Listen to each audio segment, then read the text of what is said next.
everyone, welcome. So today we're going to talk about some new features that have been implemented in the new CMS. To be honest, I could probably sit here for 15-20 minutes telling you all of them, but I broke it down to our top 5. So you're welcome for the short video. All right, our first one, you guys, is going to be under the playlist application. And there's 2 ways to kind of access this. I'm just going to show you one way. One way is, again, you can select one, select multiple playlists, and then we fit this drawer that drops down.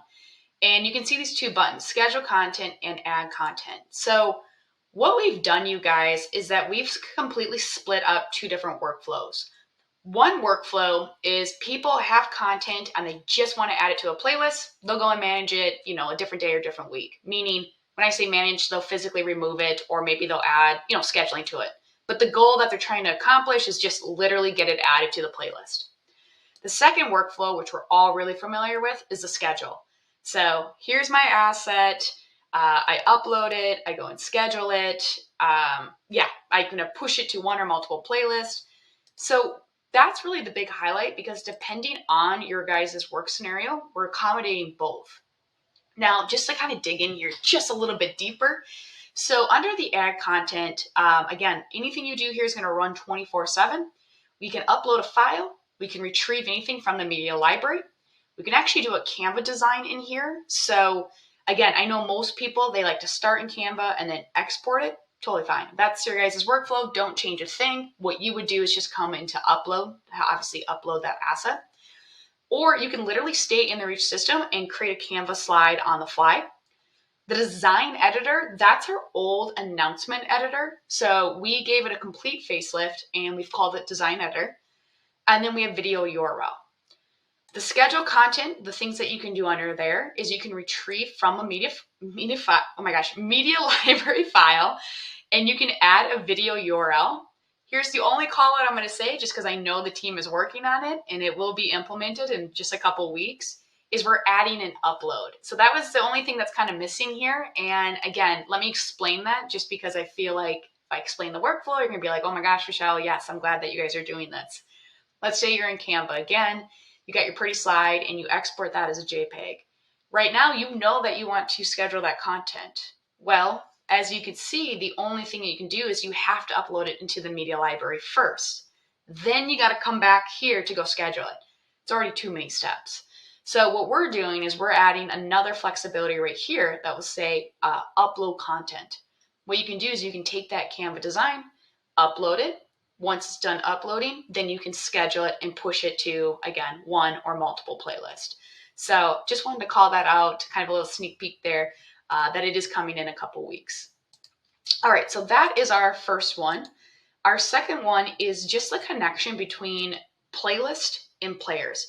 And there's always just sort of been a disconnect, meaning that when people come into their playlist, they might see like a pretty decent list of them, but they have no idea if they're active. Like, are they assigned to a layout? Are they running on a player? And so what we've done is we've added this column called Associate Players. And what this is telling us is that this playlist, my playlist, is assigned to 2 players. And if I click on the 2, it actually gives me the name of the players, which is great. In addition to adding this column, we also added a widget in the dashboard. And right here in the top right, it says most assigned playlists. This is the other addition that we added.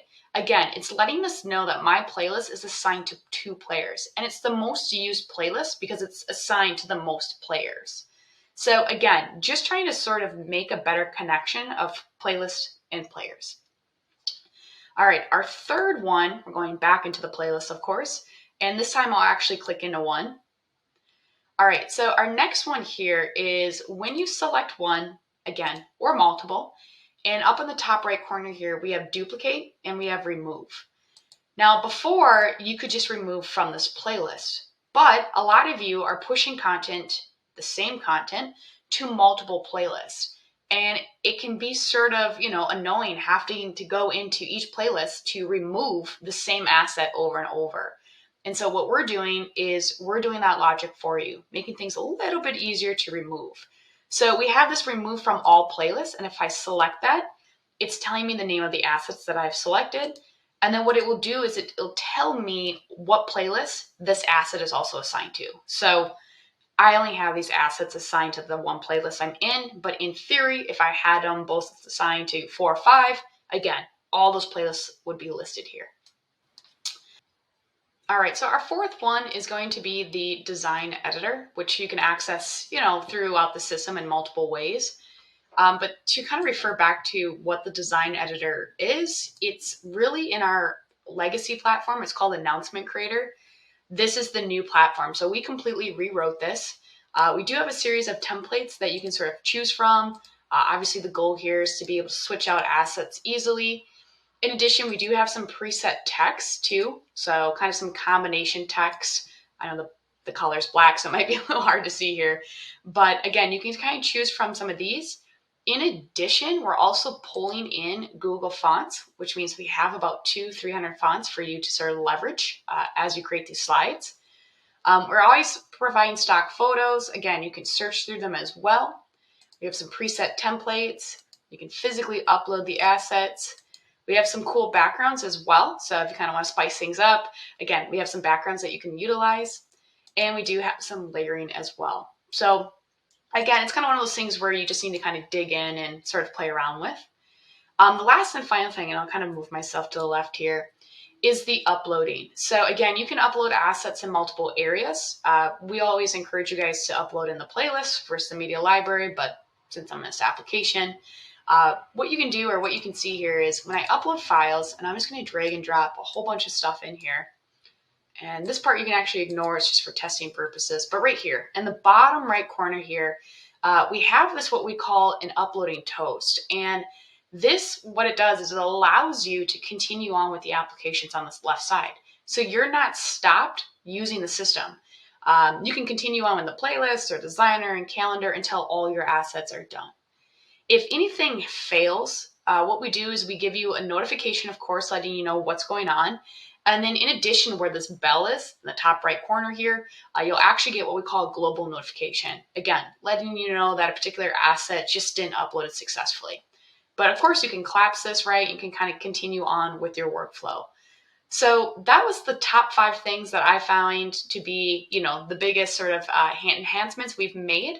I'm sure you guys will kind of notice some more, of course. But again, thanks for taking the time to watch this video, and I hope you guys have a great day. Thank you.